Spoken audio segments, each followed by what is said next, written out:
nació en el año 1723 en Kirkcaldy, un pequeño pueblo en el sur de Escocia.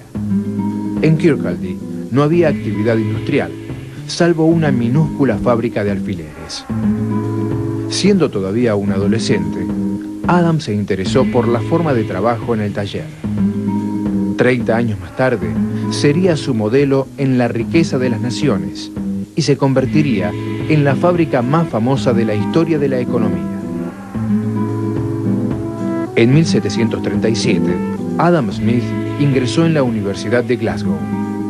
Luego, asistió al Balliol College en Oxford, donde se especializó en filosofía. Los estudios de economía se impartían entonces dentro de esta ciencia. En 1748 regresó a Escocia para desempeñarse como profesor de retórica y literatura en Edimburgo. Allí estableció una estrecha amistad con el filósofo empirista David Hume. Hume le transmitió la idea de una moral natural basada en la combinación del impulso egoísta y el altruista. Esta relación influiría fuertemente en Adam Smith.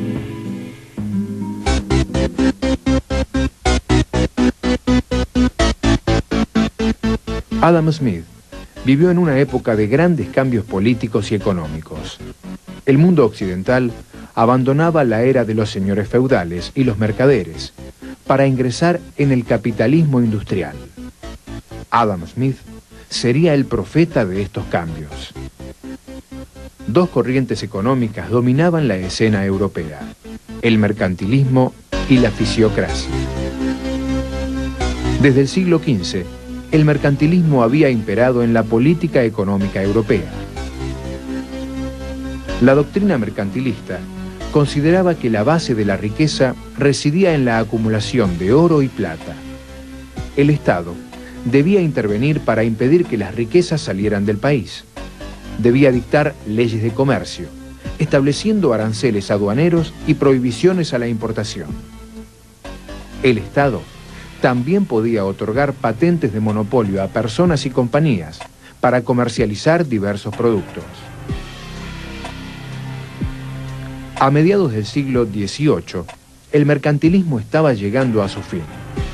Una nueva clase en ascenso, la burguesía industrial, desplazaba a los mercaderes de los ámbitos de poder. En Francia se preparaba la gran revolución burguesa.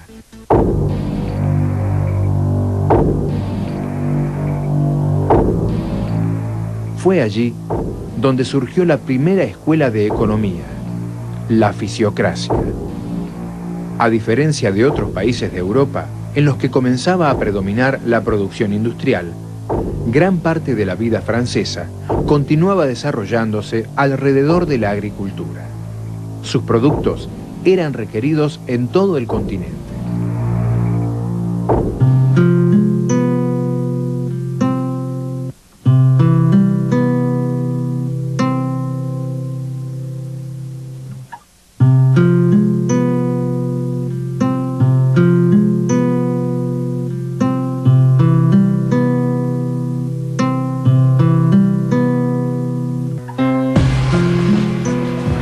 Los fisiócratas surgieron en contra del intervencionismo propio de la era mercantil. El comercio libre era necesario para que los productos de la tierra enriquecieran al Estado. La fisiocracia era una doctrina económica y política basada en la primacía del derecho natural, el poder de la tierra y de los terratenientes, la libertad de vender y comprar, eran aspectos de ese derecho natural. En oposición al mercantilismo, los fisiócratas pensaban que la mejor forma de gobierno era aquella que dejaba que las cosas se resolvieran por su cuenta. Su lema era laissez-faire, laissez-passer, dejar hacer, dejar pasar.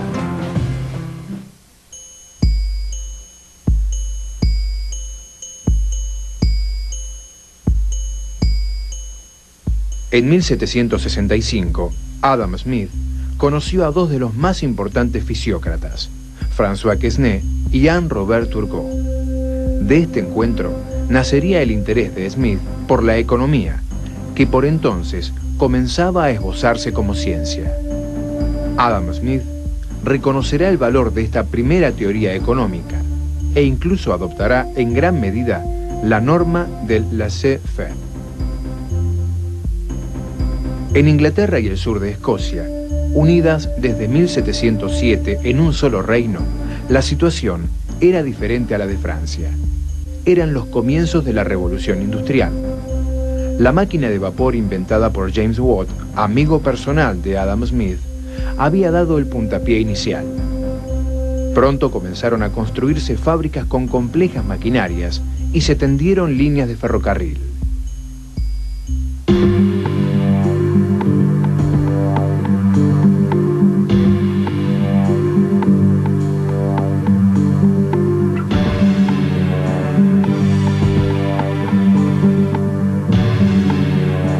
Miles de personas llegaban del campo a las ciudades para convertirse en obreros. El mercader pronto sería reemplazado por un nuevo personaje mucho más poderoso, el industrial. Durante 17 años, Adam Smith había tomado nota sobre diversas cuestiones económicas que volcaría en la riqueza de las naciones. En 1766 regresó a Escocia dispuesto a escribir su gran obra, pero precisó 10 años más para concluirla. El 9 de marzo de 1776 salió de las prensas el libro que habría de revolucionar la economía política.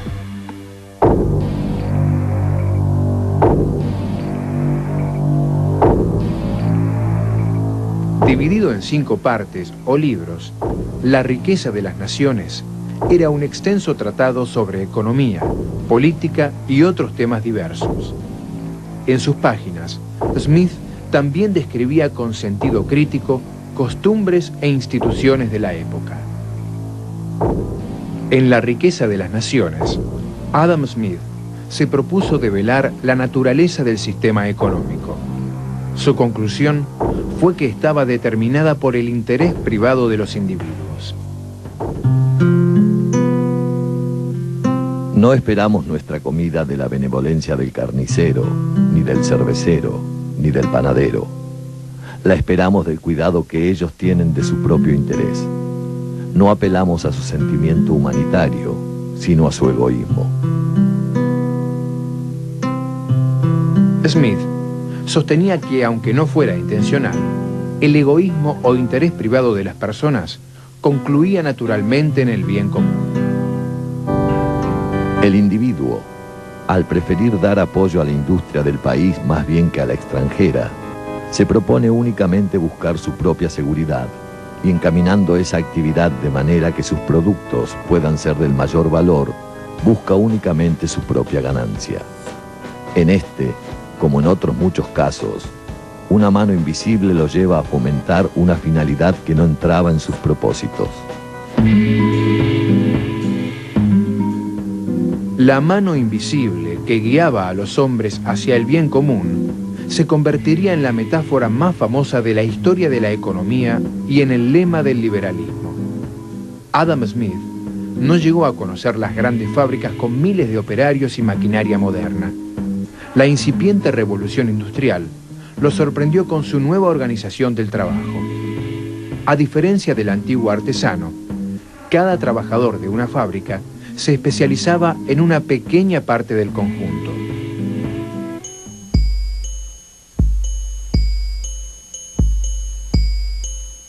La división del trabajo, hasta donde es posible implantarla, da lugar en todos los oficios a un aumento proporcional de su capacidad productiva.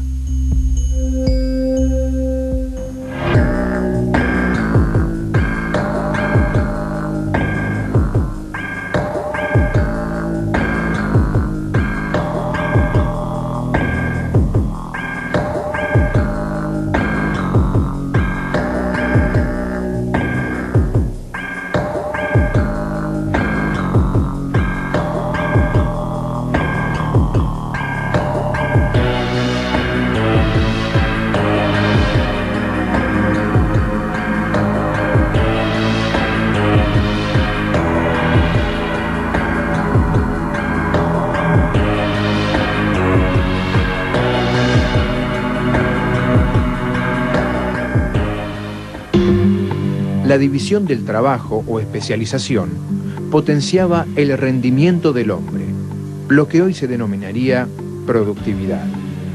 La sociedad se presentaba como un inmenso sistema de cooperación.